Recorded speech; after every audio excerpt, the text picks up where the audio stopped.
Hi, welcome to the Shelley Studio. Today I'm doing a video hop and the theme is primitive. And I was thinking about what I would do that would be primitive. And I live in Utah and there are a lot of petroglyphs and pictographs around Utah.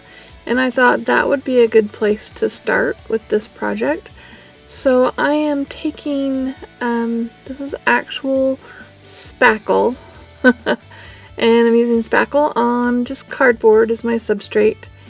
And I'm just gonna put it on here and then we'll carve into it and make it like a, I think it's petroglyph.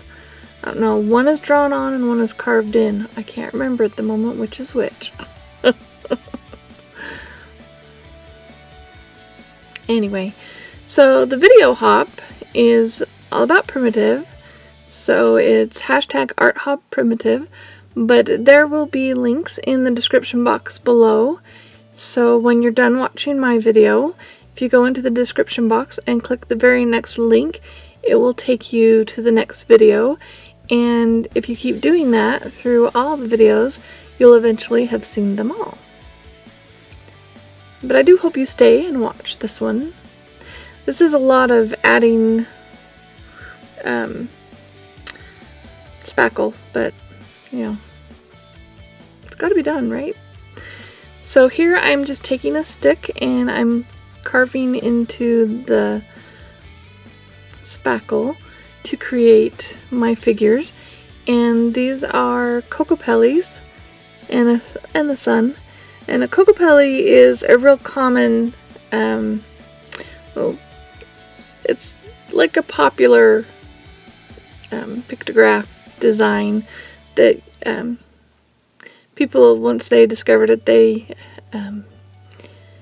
use it a lot in art and stuff. I guess that's how to put it.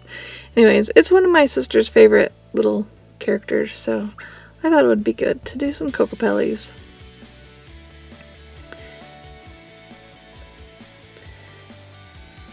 And it's a kind of a humped over figure playing a musical instrument, and he has crazy things sticking out of his head. I always thought it was hair, but it could be representative of feathers. When they were carving in the stone back then, they, could get massive details. Alright, so here I am covering the whole thing with gesso, because that spackle paste is not fun to paint on. And I edited that so you didn't have to watch me do the whole thing. And now I've gotten some golden buff titanium and just putting it on there because I thought that would be a good color for my mountainside. I guess this is kind of a mountainside or inside a cave.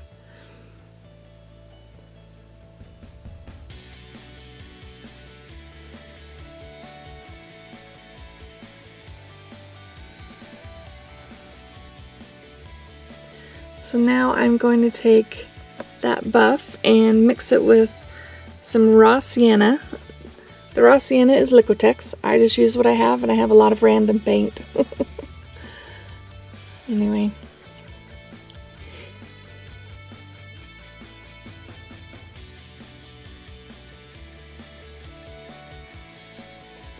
So I wanted darker edges. And then I try to mix it to make it lighter going in, so it's lighter in the center.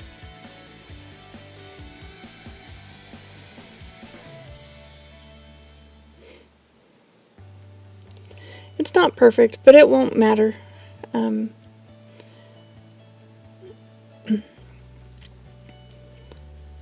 I'll be going over it enough that it'll just all kind of blend together. Hopefully. That's the plan, anyway.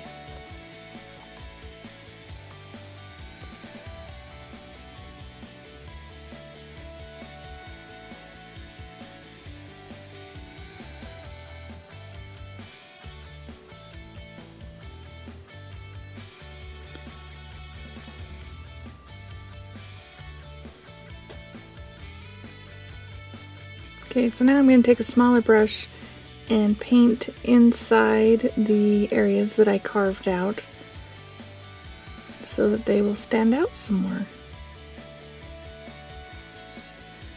And I didn't want it to look too painted, so after I do that I spray it with water and let it kind of blend.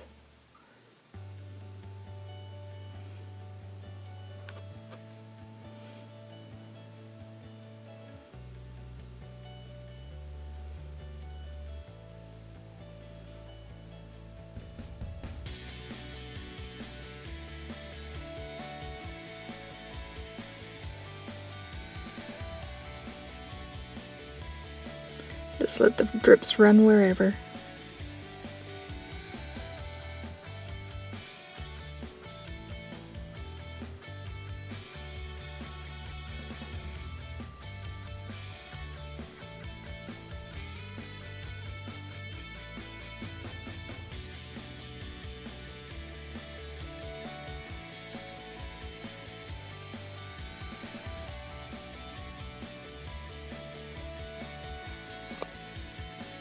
So after I do this part, I look at it, I'm like, it needs something, it needs something. So we are going to collage on some homemade stamped elements that are stamped onto tissue paper.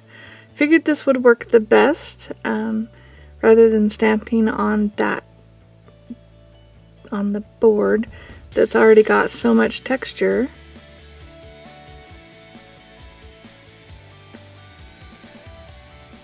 Trying to decide where I want it.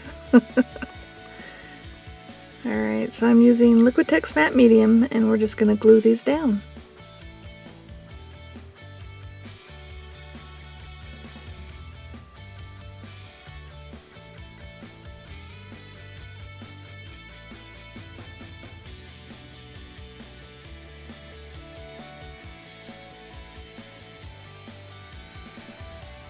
Sorry, my head got in the way there. I wanted to make sure they were sunken into the grooves of all the texture. I don't want to cover up the texture because we're going to re-emphasize that again after I glue all these on.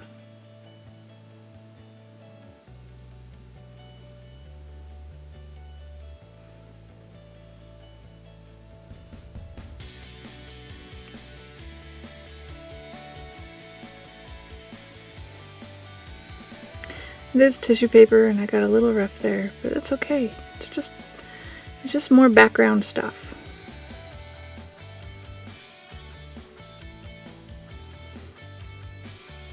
So the first set of stamps, the circles and stuff, were homemade stamps. These ones are a set of stamps. I believe they're Tim Holtz. Let's see.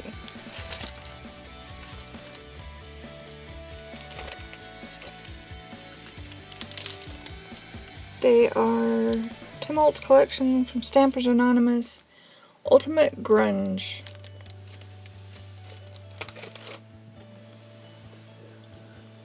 I don't know why I picked circle patterns to stick them on, but kind of repeats, I guess.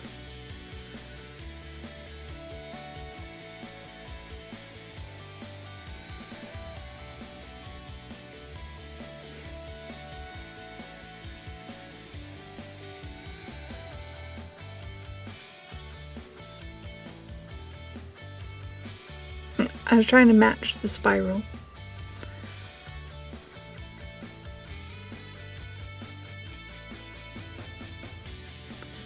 I'm just kind of pushing it down with the brush down into the grooves.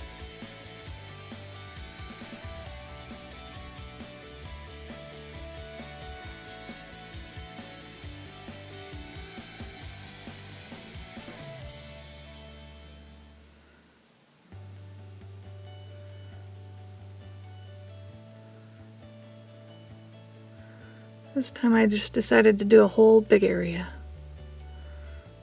Just take the whole corner.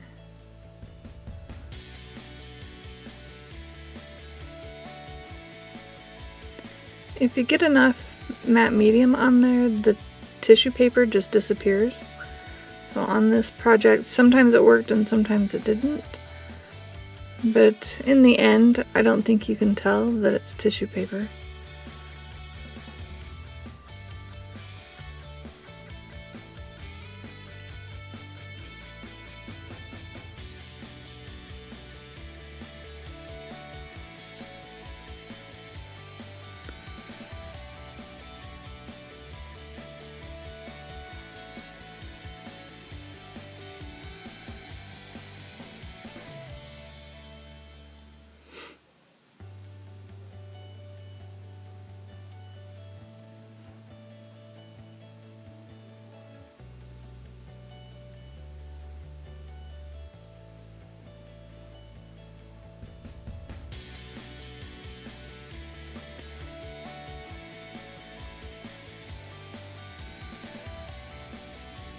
Okay, that one's just getting out of control.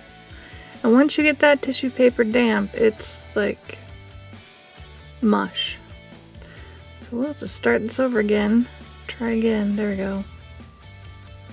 I don't know why, but I really wanted to square there. Looking at it some more, going, what else do I want? What do I need?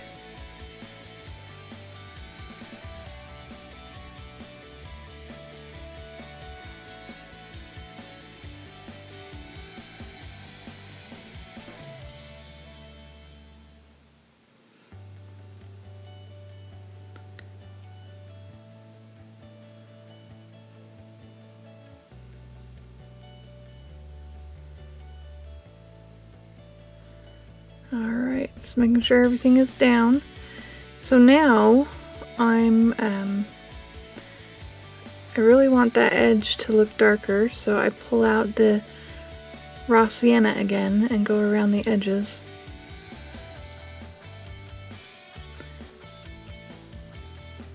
But that's just not quite what I want. So I dry that up. And now we're going for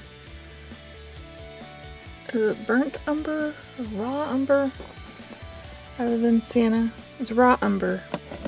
And I mix that with some glazing medium. And we're gonna just cover the whole thing and then wipe it back. And that will re-emphasize all the texture and all those grooves that we've carved in there.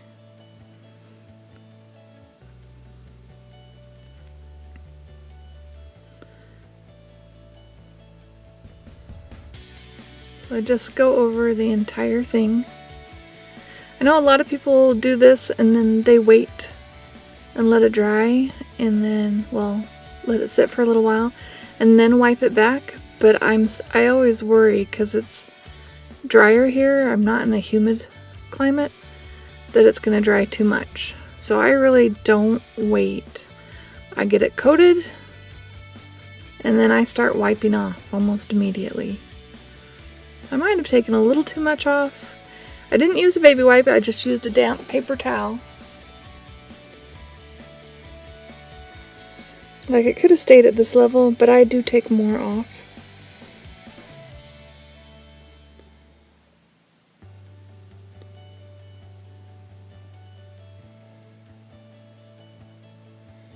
There we go.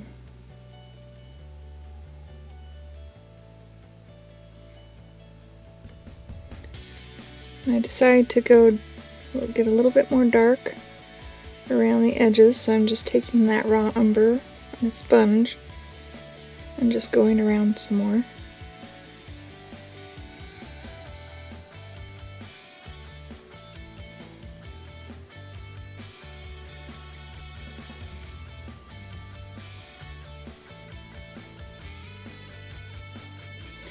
So don't forget to check the description box below, click on the next link if you want to see another video in this video hop. And I hope you liked my video. If you did like it, please hit like, feel free to share, comment, and if you'd like to see more from me, please subscribe. Thanks for watching.